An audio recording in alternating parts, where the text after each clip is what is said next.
क्षेत्र में मेहनत करती हूँ।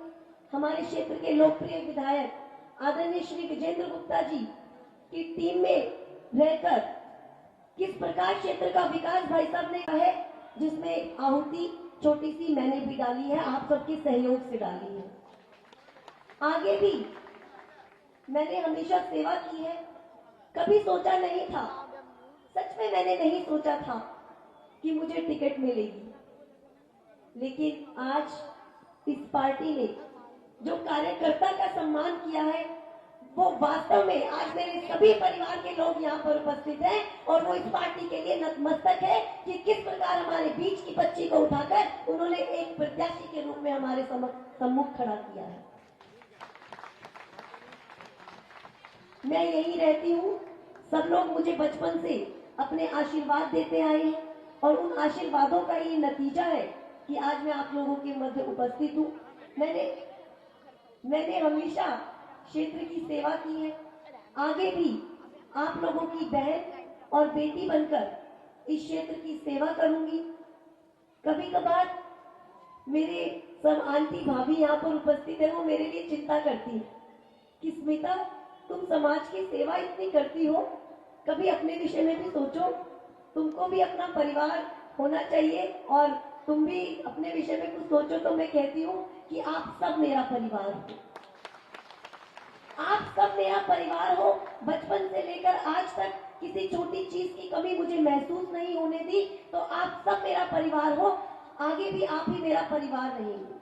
और इस क्षेत्र की एक एक समस्या होगी, आदरणीय विधायक जी के साथ मिलकर और अपना जो जब आप मुझे जिताकर लाएंगे, मैं तो अगर भी नहीं लगा रही हूँ क्योंकि मुझे पता है कि आप मुझे जिताकर लाएंगे। जब आप मुझे जिताकर लाएंगे तो मैं इस क्षेत्र का पूर्ण रूप से विकास करूंगी, चाहे वो स्वच्छता का विकास हो, नए नए प्रोजेक्ट्स जैसे विधायक जी लेकर आते हैं, सारे कूड़ादानों को बंद कराकर माननीय विधायक जी ने लाइब्रेरीज बनवाई है, तो ऐसी सोच को भी नमन है। और इसी प्रकार नए नए विजन लाकर अपने क्षेत्र में खड़े करूंगी और अपने क्षेत्र को वार्ड 54D को पूरी दिल्ली का नंबर 1 वार्ड में बनाकर आप लोगों को दिखाऊंगी। और जैसा आप सबको पता है कि स्मिता झूठ नहीं बोलती, ना वादे करती है, हाँ लेकिन इरादे नेक हैं और उस पर काम करूंगी। तो बस यही मुझे आप सभी के बीच कहना था। और इससे पहले कि मैं दोबारा भावुक हो जाऊं, क्योंकि अपने परिवार में आकर मैं हमेशा भावुक होती हूँ और किसी को अच्छा नहीं लगता है क्योंकि माँ और पिता अपने बच्चों की आंखों में कभी आंसू नहीं देख सकते, चाहे वो खुशी के ही क्यों ना।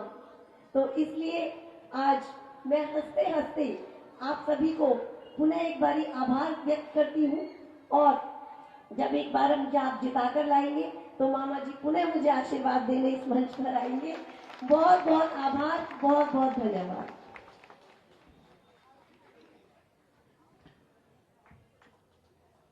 मैं स्मिता का मन से अभिनंदन करता हूँ, स्वागत करता हूँ।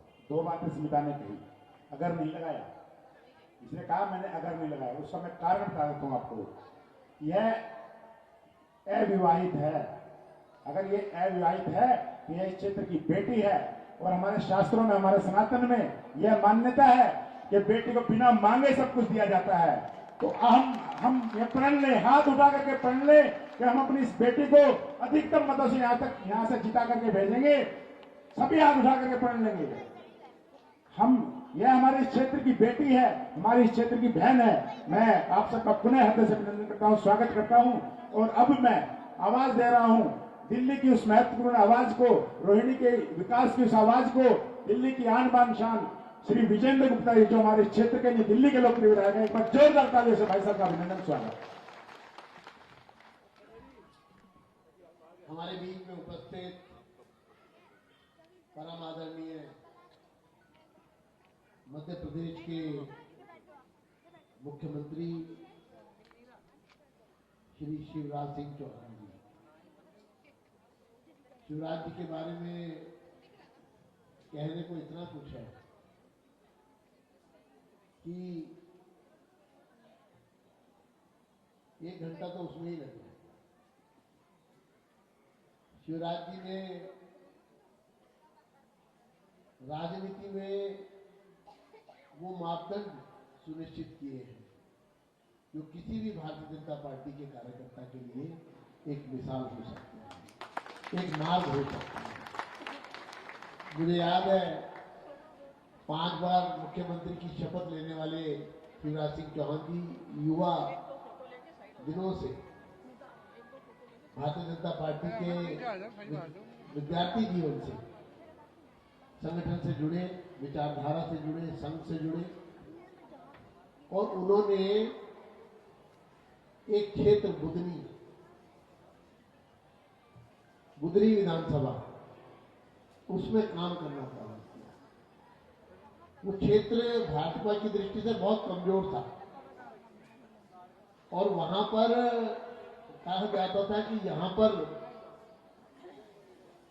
राजनीतिक सफर प्रारंभ करना तो शायद प्रारंभ करने से पहले ही समाप्त हो जाए, लेकिन शिवराज जी ने उसको एक चुनौती माना और चुनौती मानकर एक कार्यकर्ता के रूप में, उस समय शिवराज जी युवा थे लेकिन अपने कार्य के बल पर क्षेत्र में पहचान बनाई और बिना किसी चुने हुए पद पर हुए क्षेत्र से आवाज उठने लगी कि हमारा अगर प्रतिनिधि कोई होना चाहिए तो वो शिवराज सिंह चौहान है।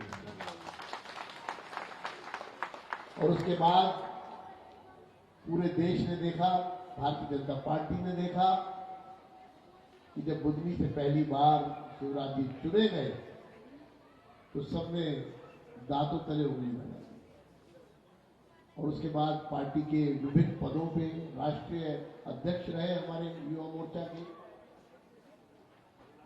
सांसद रहे लोकसभा में, और अब 5 बार से लगातार शपथ ले रहे हैं।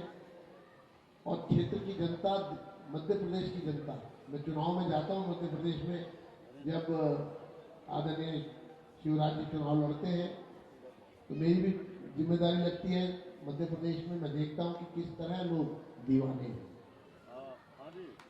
किस तरह मामा मामा कह के युवा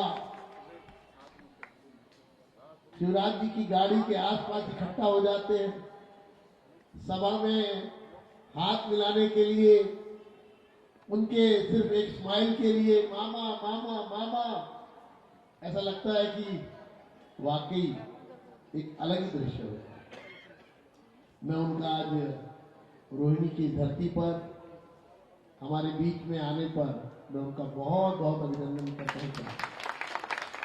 मुझे याद है 2002 में, शायद शिवराज जी को भी याद होगा, जब आप राष्ट्रीय अध्यक्ष थे युवा मोर्चा के, 2002 में नगर निगम के चुनाव में आप, जब मैं पार्षद का चुनाव लड़ रहा था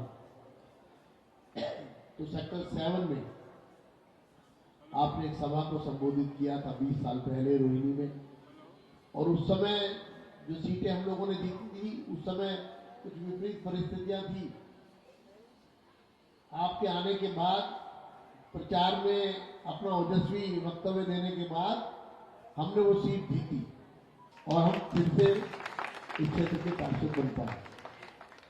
साथियों, आज शिवराज जी अपनी भांजी सिप्ता को आशीर्वाद देने के लिए आए हैं और मेरा पूरा विश्वास है कि भारी मतों से पूरी दिल्ली में एक संदेश जाएगा कि सिप्ता कौशिक भारी मतों से जीती और फिर वो अपने मामा को फोन करके बधाई देंगी और मामा उनको बधाई देंगे। मैं आज बिंदु जी की भी बात सुन रहा था, वो दर्द साफ था। मैं स्मिता की बात भी सुन रहा था, स्पष्ट थी। एक साधारण परिवार की पोस्ट ग्रेजुएट लड़की जो दिल्ली यूनिवर्सिटी से पढ़ी है।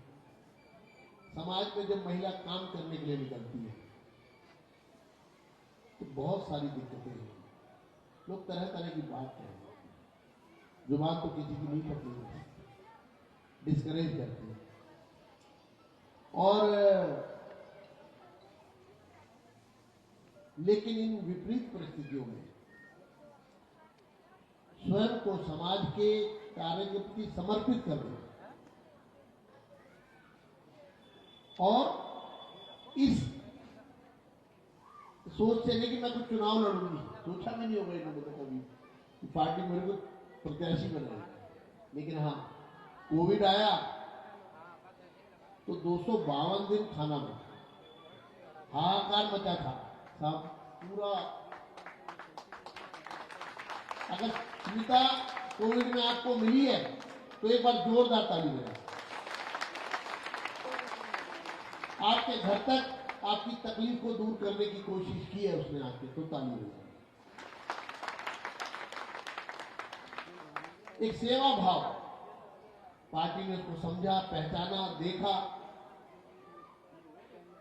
और बिना मांगे, मैं दोनों में कंपैरिजन कर रहा हूं, बिना मांगे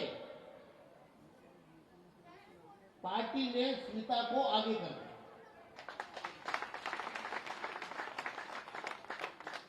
और एक तरफ बिंदु जी जो 2 साल से मेहनत कर रही थी, वो आपने उनकी आवाज का पैनापन भी देख लिया होगा, धार भी देख ली होगी, और सर्वे में भी नंबर 1 उनके अपने पूरे सिस्टम में भी ये फीडबैक भी है कि भी ये जीतने वाला उम्मीदवार है। वो जो स्टिंग हुआ है उसमें ये बातें वो बोल रहे हैं अधिकारी इनकी कि आपका सारा मामला, पूरी फाइल ओके है, आपका सर्वे में नंबर 1 है, आप बहुत काम कर रही है, लोगों में आपकी पहचान बन चुकी है, पर आपको टिकट तभी मिलेगा जब आप 80 लाख रुपए, और साथ में कह रहे हैं हम 110 सीट बुक कर चुके हैं, 8 थैले हमारे पास और आए हुए हैं, 9वां आपका थैला अभी हमें मिला नहीं है, आप थैला दो तो फिर मैं आपकी स्लिप और थैला में डाल के मैं जमा करा के आऊंगा। 70 लाख कैश दो 2 नंबर में, और 11 लाख रुपए आप चेक से दे दीजिएगा। तो उन्होंने पूछा ये 70 लाख कहां जाएंगे, बोले ये हम आपको नहीं बता सकते, लेकिन 11 लाख आपको पार्टी के नाम से अकाउंट में चले जाते हैं, बाकी 70 लाख आप कैश दो। और उसके बाद उस स्टिंग में मेरे चुनाव की बात भी कर रहे हैं, देखो बिंदु जी आप देरी मत करो, ज्यादा मत सोचो। इन्होंने कहा आधे ले लो, आधे मैं 2-4 दिन के बाद दे दूंगी। देखो बिंदु जी इतना मत सोचो, देरी मत करो। अब विधानसभा के चुनाव में जय कुमार नंबर 1 कैंडिडेट था, पार्टी के सारे सिस्टम में हमने उसको कहा तू मुंजी है, पैसे निकालने में देरी कर रहा है, और वही हुआ, जाके राजेश 4 करोड़ रुपए दे आया और टिकट उसको मिल गई और जय कुमार की रह गई। तो आप भी देरी कर रही हो, इतनी साफ बात।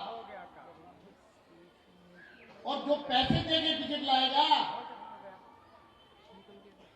80 लाख रुपए, वो जनता की सेवा नहीं करेगा, वो जनता को ग्राहक मान लेगा, वो जनता को लूटने का सर्टिफिकेट ले आएगा। क्यों?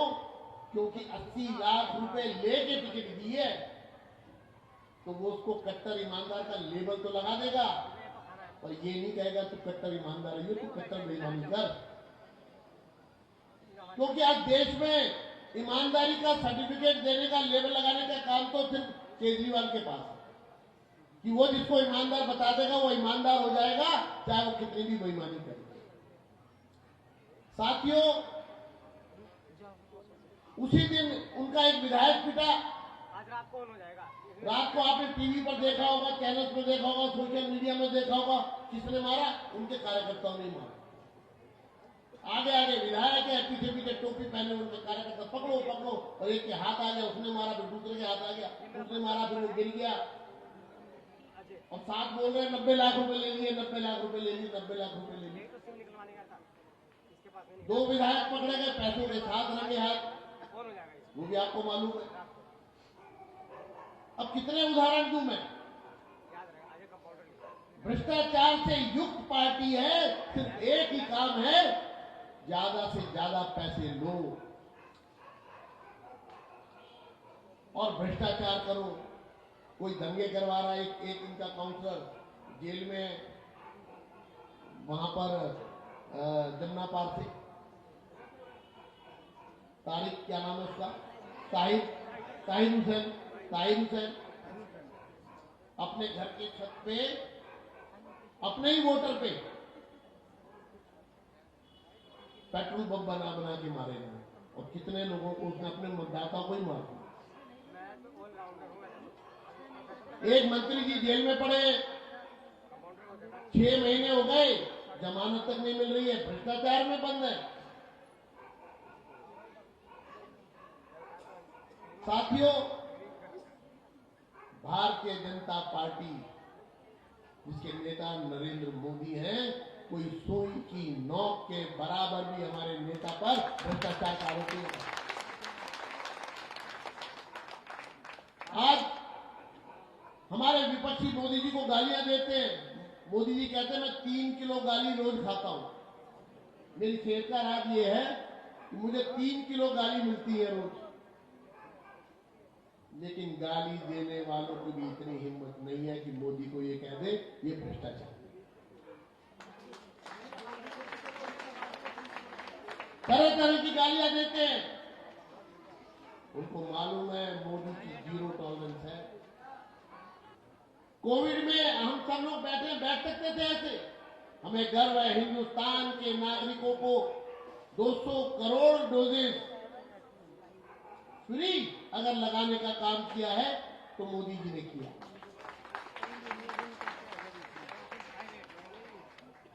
आज दुनिया मोदी जी का लोहा मानती है। यूक्रेन और रशिया लड़ पड़े, और ऐसे लड़े कि एक दूसरे को खत्म करना चाहते हैं। तीसरे विश्व युद्ध की तैयारी हो गई है। पूरी दुनिया 2 हिस्सों में बट गई है, अमेरिका यूक्रेन के साथ, यूरोप यूक्रेन के साथ, चाइना रशिया के साथ। मोदी ने दोनों को फोन किया और बोला भाई सुनो, ये युद्ध आपको रोकना पड़ेगा। मेरे 30-35 हजार के करीब बच्चे हैं जो यहाँ यूक्रेन में फंस गए, उनको आने दो, फिर लड़ते।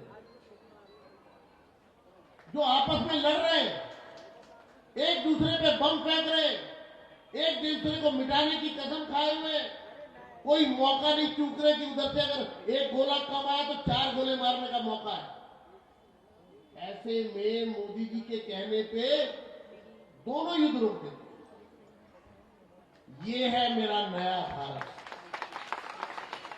ये है मेरा नया भारत, ये है हमारा हिंदुस्तान और हमारे हिंदुस्तान के प्रधानमंत्री की ताकत। ये ताकत उनकी नहीं है, ये ताकत आपकी दी हुई है, आपकी आपकी आपकी आपकी। आपके एक वोट की ताकत देखिए। आपने एक बार बटन दबाया, आज हिंदुस्तान कहां पहुंच गया। ये आपकी दी हुई ताकत है। अपनी ताकत को पहचानिए कि आप कैसा देश चाहते हैं, कैसी दिल्ली चाहते हैं और कैसी दिल्ली नगर निगम चाहते हैं। आदरणीय शिवराज जी यहाँ बैठे हैं, मैं ज्यादा लंबा बोलने की गुस्ताखी कर गया। हम सुनने तो उनको आए हैं और आप उनको सुनने आए हैं, और बीच में मैं घुस गया हूं, अपनी बात चलाए जा रहा हूं। सर मैं माफी चाहता हूं। मेरे लिए थोड़ा इतने लोग आते हैं, मैं सर के लिए आए हैं, पर कहती हूँ मैं हाथ धोने वाला काम कर रहा हूँ, ऐसा नहीं है, कुछ बस चलता ही चला है। हमने रोहिणी के लिए बहुत काम किया। मैंने सर को बताया, मैंने शिवराज जी को बताया, और हमने अपनी रोहिणी को एक नए मुकाम पर हम लेकर गए। आज मैं इतना कहना चाहता हूं, मुझे आपकी जरूरत है, मुझे ताकत दीजिए, मेरे हाथ मजबूत कीजिए, मुझे एक युवा साथी दीजिए जो कंधे से कंधा मिलाकर इस क्षेत्र में जो छोटी छोटी चीजें भी हैं उसकी भी योजना बनाकर उन समस्याओं को दूर करें। युवा है, उत्साही है, पूरी समर्पित है, काम के प्रति समाज सेवा का प्रण लिया है, घर पर बैठती नहीं है, पूरे दिन घूमती है, पढ़ी लिखी है। आप सुनीता को जिताइए, भारतीय जनता पार्टी को जिताइए, मोदी जी के सिपाही को जिताइए और मोदी जी की फौज को आगे बढ़ने का मौका दीजिए। बहुत बहुत धन्यवाद और आभार। विजेंद्र जी का बहुत बहुत आभार। बड़ी जल्दी उन्होंने माइक छोड़ दिया है, मैं उनका धन्यवाद करता हूँ, आभार प्रकट करता हूँ। और अब मैं आवाज दे रहा हूँ हमारे आज के मुख्य अतिथि, आज के मुख्य वक्ता, जो बड़ी दूर से, भोपाल से, मध्य प्रदेश से चलकर हमारे बीच में पधारे हैं, स्मिता को आशीर्वाद देने के लिए, हम सबको अपना आशीर्वचन देने के लिए मैं आमंत्रित करता हूं श्रीमान शिवराज सिंह जी चौहान को। एक बार जोरदार करते हुए मुझे पीछे से हाथ उठाकर आप जोरदार ताली बजाएंगे।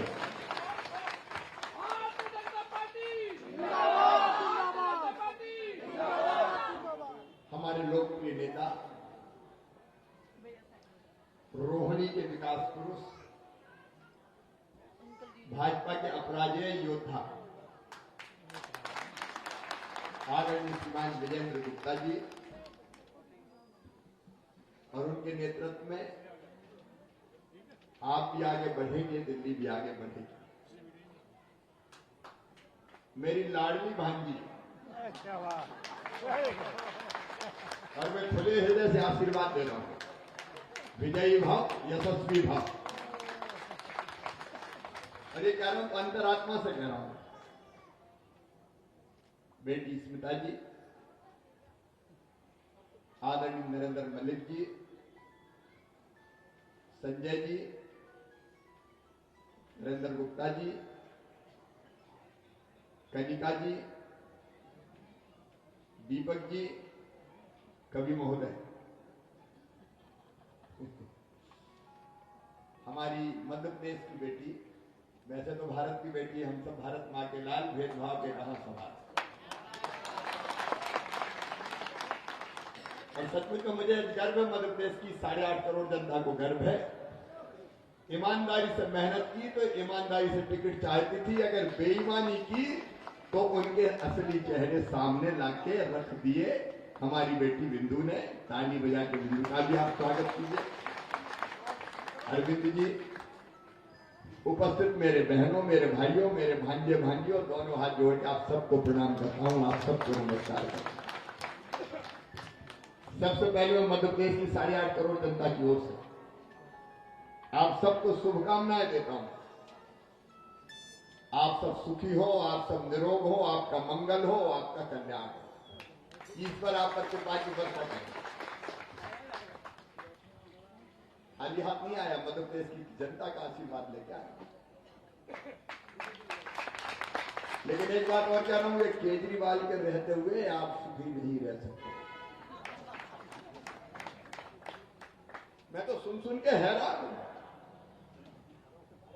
ये केजरीवाल तो करप्शन बाल बन गया, ये भ्रष्टाचार की दीवार हो गया, करप्शन किंग हो गए। ऐसा भ्रष्टाचार कहीं सुना?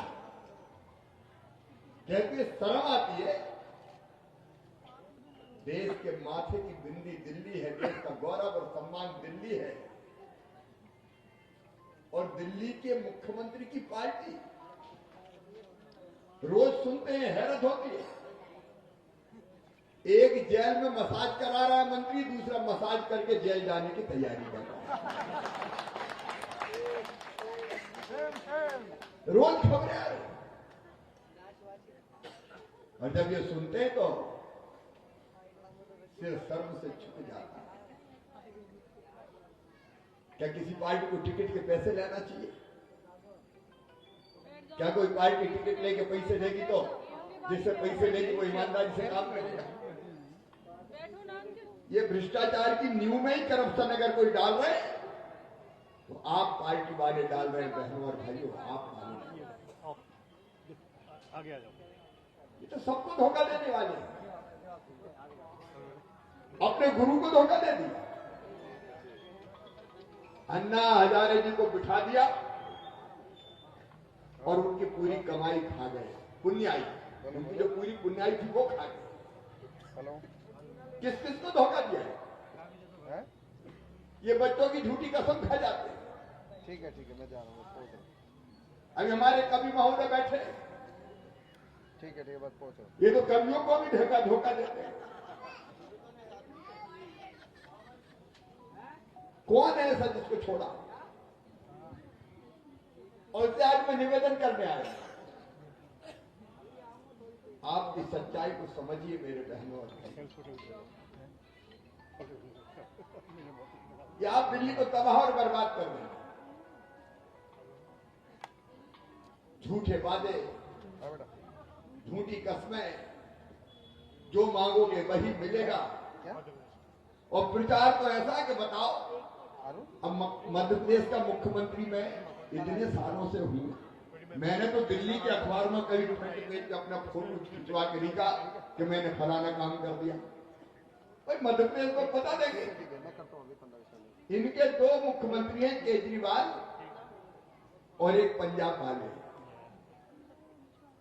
रोज विज्ञापन, हंसदा बरदा पंजाब, और उसके साथ ही खबर आती इसका मर्डर हो गया, उसकी हत्या हो गई, इसको लूट लिया,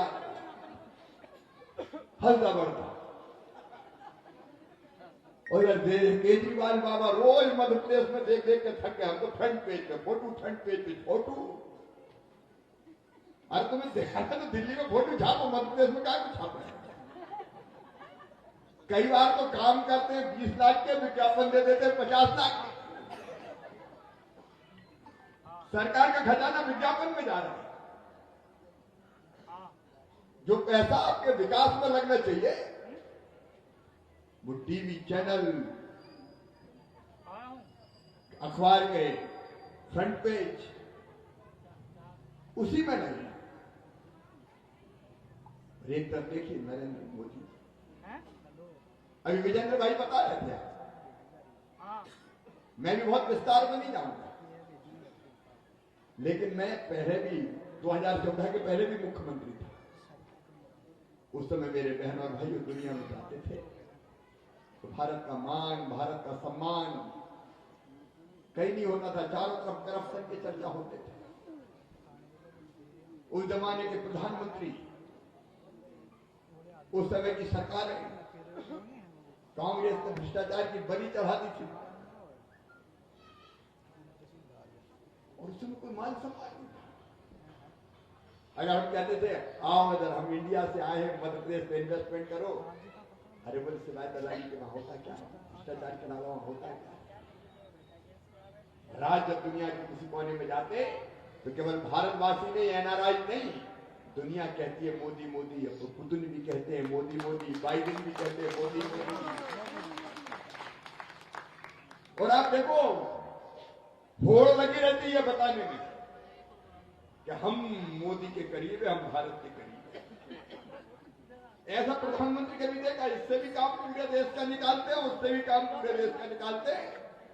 और बता रहे थे विजेंद्र गुप्ता, अगर यूक्रेन में हमारे नौजवान तिरंगा लेके निकलते हैं तो दोनों सेनाएं पीछे हट जाती कि जाने दो, ये भारत वाले। और हमारे पीछे बांग्लादेश वाले भी निकल जाते, पाकिस्तान वाले भी निकल जाते। ईमानदारी से बताने का सीना गर्व से नहीं फूलता। एक जमाना था जब पिद्दी पिद्दी से देश हमें आंखें दिखाते थे। आतंकवाद, हत्याएं, बम ब्लास्ट, पूरे हिंदुस्तान में दंगे बंद हो गए, दंगे करने वाले भूल गए। और हमारे देश के दुश्मन जो षड्यंत्र करते थे देश के अंदर घुस के, मोदी ने कह दिया हम किसी को छेड़ेंगे नहीं, लेकिन किसी ने हमें छेड़ा तो उसे हम छोड़ेंगे नहीं। घुस घुस के मारते हैं, घुस घुस के। धारा 370 हमारी पार्टी के लोग ही कहते थे कि मामा जी ये तो हटमट नहीं सकती, ये तो चुनाव में क्या देते हैं धारा 370, और बड़े हल्ला मचता था, आग लग जाएगी, खून की नदियां बह जाएगी, कौन धारा 370 खत्म कर सकता है। धारा 370 खत्म हो गई और पत्ता भी नहीं खड़का, पत्ता भी। एक अलग भारत बना, एक वैभवशाली भारत, एक गौरवशाली भारत, एक संपन्न भारत, एक समृद्ध भारत, एक शक्तिशाली भारत, एक स्वाभिमानी भारत, एक ऐसा भारत कि जिसको देख के दुनिया शीश झुकाती है, जिसके बिना इस दुनिया का काम नहीं चलता। मेरे प्रिय बहनों और भाइयों, एमसीडी के चुनाव, केजरीवाल पुराने सब हथकंडे अपना, ये भी फ्री दे दूंगा, वो भी फ्री दे दूंगा, लेकिन मैं आज निवेदन कर जाए, एमसीडी के चुनाव से शुरुआत हो जाए भारतीय जनता पार्टी की विजय पताका फहराने की, जो विधानसभा के चुनाव तक जाए और भारतीय जनता पार्टी हक की सरकार। देखो मोदी जी ने क्या नहीं दिया भारतीय जनता पार्टी की सरकार ने। अभी कोविड की बात हो तो हमारी बेटी स्मिता, मुझे गर्व है, कोविड के दौर में जान हथेली पे रख के निकलती थी और घर घर भोजन पहुंचाने का काम करती थी। ये जुनून है, जज्बा है इनके दिल में। भारतीय जनता पार्टी ने तब तय किया सेवा ही संगठन। हम लोगों ने तय किया केवल दिल्ली में नहीं, मध्य प्रदेश और दूसरा राज्य, मध्य प्रदेश से चारों दिशाओं से आ रहे थे लोग निकल के, क्योंकि बीच में अपने अपने घर जाने के लिए हमने तय किया। मैंने सरकार की बसें लगवा दी, भोजन की, चाय की, नाश्ता की, दवाई की, और अगर कोई नंगे पैर निकला तो उसके पांव में जूते चप्पल भी हमने पहनाए, खाने में दवाइयां भी लगाई। ये भारतीय जनता पार्टी नड्डा जी के नेतृत्व में सेवा ही संगठन अभियान चला, और यहां दिल्ली में विजयेंद्र जी बैठे हैं। अगर सेवा का काम किया तो भारतीय जनता पार्टी ने इस पिता ने तो कमाल किया सब कुछ, ये सच्ची बेटी है। तो हर एक दर्द को, तकलीफ को महसूस करें। अब विजयेंद्र जी कह रहे थे 200 करोड़ वैक्सीन, कभी वैक्सीन बनती थी भारत में कोई महामारी में? हम देखते थे इंग्लैंड बनाएगा, अमेरिका बनाएगा, जापान बनाएगा, और बनने के 10-20 साल बाद भारत आएगी। लेकिन धन्य मोदी, कोविड आया, तुमने टास्क फोर्स बना दी और 8 महीने में वैक्सीन बना के लगा भी दी और दुनिया भर में भिजवा भी दी कि तुम भी लगा। गरीबी के गरीबों के काम धंधे बंद हो, पेट कैसे भरे? मोदी जी का चिंता मत करो, फ्री राशन पूरे हिंदुस्तान में 80 करोड़ को खिला रहे तो नरेंद्र मोदी खिला रहे, भारतीय जनता पार्टी की सरकार। हम जरूरत की बात करते हैं, फ्री की बात नहीं करते। और आज मैं गर्व से कह रहा हूं, मध्य प्रदेश की धरती पर भी हमने 38 लाख मकान बनाए गरीबों के, और संकल्प है 2024 तक कोई गरीब झोपड़ी में नहीं रहेगा। मैं दिल्ली में भी आपके बीच कहने आया हूं, दिल्ली वालों जो झुग्गी झोपड़ियों में रहते हैं, अवैध कॉलोनियां वैध करने का, नियमित करने का काम किया भारतीय जनता पार्टी। और जो झोपड़ों में रह रहे हैं उनको भी पक्के मकान बना के देगी तो भारतीय जनता पार्टी।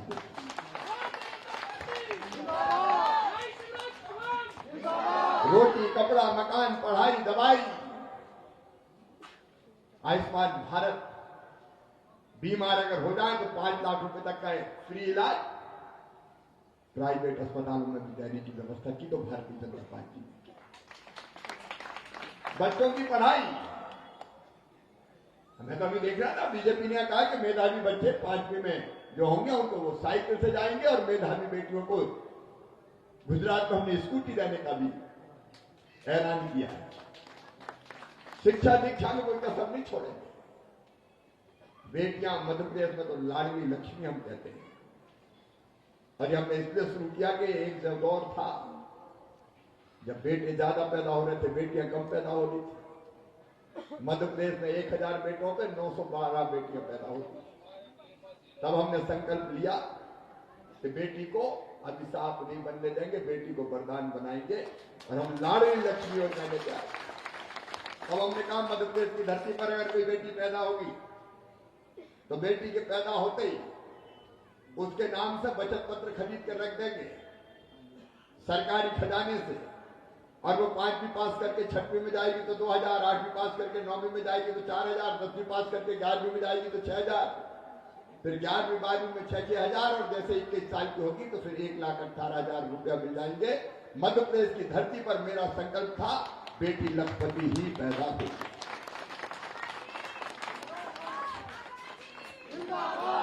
बेटी को बोझ नहीं बनने देंगे, वरदान बनाएंगे। और मैं मामा वहीं से बना।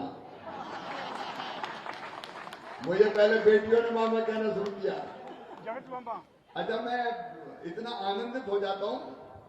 2006 में 7 में जिन बेटियों को गोद में ले लेके मैंने उनको बचत पत्र दिए कि लखपति बन गई, ऐसे उछालता था, फिर हाथ में लेता था।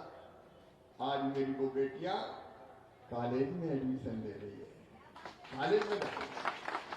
और इसलिए अब हमने तय किया उन बेटियों की कि कॉलेज में एडमिशन लेगी तो 12,500 और देंगे। पढ़ाना चाहता हूं मैं बच्चों को, नहीं पढ़ाते नहीं थे। बेटा पढ़ जाएगा, बेटी है थोड़ी बहुत पढ़ जाएगी, गांव में बहुत होता था।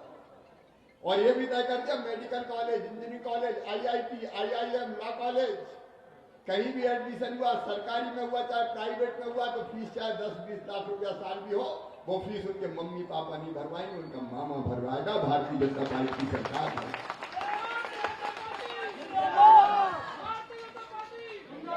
बेटी बचाओ बेटी पढ़ाओ, नरेंद्र मोदी जी का अभियान, ये बेटियों के प्रति भावना है। और मध्य प्रदेश पहला राज्य था मेरे बहनों और भाइयों, हमने तय किया कि अगर किसी बिटिया की तरफ गलत नजर से देखा, दुराचार किया, तो सीधे फांसी के फंदे पर लटकाएंगे। उससे कम कुछ नहीं। 89 लोगों को फांसी की सजा हुई है, कुछ नहीं। माँ बहन और बेटी का सम्मान हमारे लिए सर्वोपरि है। गंगा गीता गायत्री है बेटियां, सीता सत्य सावित्री है बेटियां, दुर्गा लक्ष्मी सरस्वती है बेटियां। ये धरती वो धरती जहाँ कहा गया कि यत्र नारे पूजनते रमते तत्र देवता। माँ बहन और बेटी का अपमान से नहीं करता। और ऐसी एक बेटी खड़ी है, और एक ऐसी बेटी जिसने उनके पाखंड को उजागर करने का काम किया। मैं इन दोनों बेटियों को शुभकामना और आशीर्वाद देता हूं। काम किए चलो, आगे बढ़े चलो। और एक विश्वास दिलाता हूं आपको, MCD के चुनाव में भारतीय जनता पार्टी ने जो वचन दिया, हम कहते नहीं है, जो कहते हैं वो करके दिखाते हैं। गरीब हो, निम्न मध्यम वर्गीय हो, मध्यम वर्गीय हो, शहर का सौंदर्यीकरण हो, विकास हो, सड़कें हो, पार्क हो, सस्ता भोजन हो 5 रुपए में, हमने जो कमिटमेंट किया हम पूरा करेंगे। लेकिन आप वाले भी आएंगे। एक कथा याद आ रही है। एक जंगल में एक साधु बाबा रहते थे। दुनिया से कोई मतलब नहीं था। आश्रम में रहते थे और भगवान की पूजा करते थे। अब बाबा सबकी सेवा करते थे तो पक्षी भी खूब आते थे, पशु भी खूब आते थे। उनको भी दाना बाबा डाल देते थे। एक बार एक शिकारी ने देखा कि हाँ तो बहुत पक्षी है भाई, तो वो भी आने लगा, साथ में दाने लाने लगा। आश्रम से दूर वो भी दाने डालता तो पक्षी आगे दानों पर बैठते, तो वो जाल बिछाता, पक्षियों को पकड़ के ले जाता। जब पक्षी को पकड़ के ले जाता तो बाबा को बहुत तकलीफ होती कि भाई पक्षियों को पकड़ के ले जा रहा है। एक दिन उन्होंने पक्षियों को बुलाया और समझाया कि देखो ये शिकारी रोज आता, दाने डालता, जाल बिछाता, पकड़ के ले जाता है। तो पक्षियों का बाबा हम क्या कर सकते? बोले एक मंत्र देता हूं तुम्हें, अगर वो मंत्र तुमने ढंग से रट लिया तो फिर शिकारी के जाल में नहीं फंसोगे। तो पक्षियों का बाबा बताओ मंत्र क्या है? तो बाबा ने कहा मेरे साथ तुम कहो शिकारी आएगा, तो सब पक्षियों ने कहा शिकारी आएगा। दाना डालेगा, तो सबने कहा दाना डालेगा। जाल बिछाएगा, तो सबने कहा जाल बिछाएगा। हम नहीं फंसेंगे, तो सबने कहा हम नहीं फंसेंगे। अब पक्षी सीख गया और कहने लगे शिकारी आएगा, दाना डालेगा, जाल बिछाएगा, हम नहीं फंसेंगे। बाबा आश्वस्त हो गए कि अब शिकारी पकड़ नहीं पाएगा।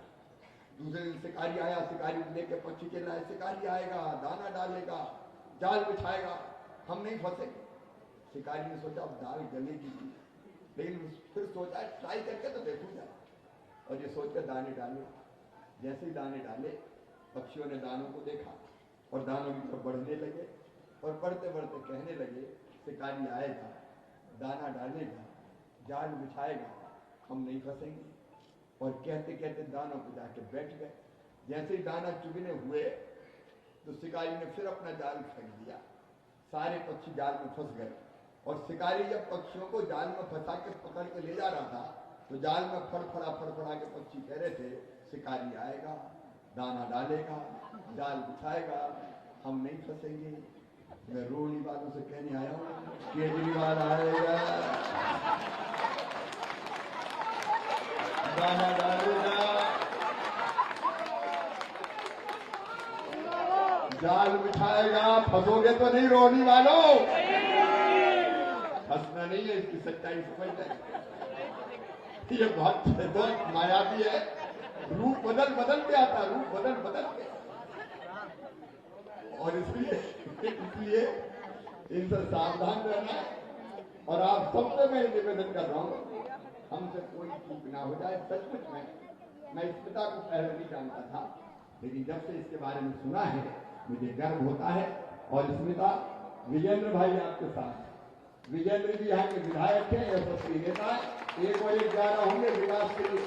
और चिंता मत करना, कभी कोई जरूरत पड़ जाए तो मामा को भी आवाज दे देना, मैं भी मोदी जी तक ले जाऊंगा। चिंता नहीं बेटी, खूब बढ़िया काम करो, प्रेम से सेवा करो, विजयी हो, और जनता के लिए ऐसा काम करो कि वर्षों तक लोग गर्व के साथ तुम्हारा नाम लें। और आप सबसे भी अपील है, प्यार और आशीर्वाद देने में कोई कंजूसी मत करना। इस बेटे के लिए आप ही परिवार है, आप सब मिलकर इसका परिवार है। अपनी बेटी की तरह भरपूर आशीर्वाद दीजिए, कमल के फूल के बटन दबाइए, स्मिता को अपना पार्षद बनाइए, एमसीडी भारतीय जनता पार्टी की बनाइए, और विकास की बागडोर मोदी जी के हाथ में सौंप जाइए। बोलिए आप सब तैयार हैं? इधर से भी आवाज आनी चाहिए, सब तैयार हैं? कमल के फूल के बटन दबाएंगे, भारतीय जनता पार्टी को जिताएंगे, स्मिता को अपना पार्षद बनाएंगे, तो मेरे साथ संकल्प लेंगे। हम नहीं, जो आ नहीं पाए उनको भी समझाएंगे, और दोनों हाथ ऊपर उठा के, दोनों मुट्ठी बांध के, भारत माता की जय बोल के भारतीय जनता पार्टी को जिताने का, स्मिता को आशीर्वाद देने का संकल्प लेंगे। और संकल्प खड़े होकर हो जाएगी आज तो, अपने अपने स्थान पे खड़े होके, दोनों हाथ ऊपर उठा के, दोनों मुट्ठी बांध के स्मिता को आशीर्वाद और भाजपा को जिताने का संकल्प भारत माता की जय बोल के लीजिए। ऊपर वाले भी खड़े, मकानों वाले भी हाथ उठा रहे हैं। बोलिए भारत माता की, भारत माता की, भारत माता की। और स्मिता बेटी जीतने के बाद मामा फिर आएगा। और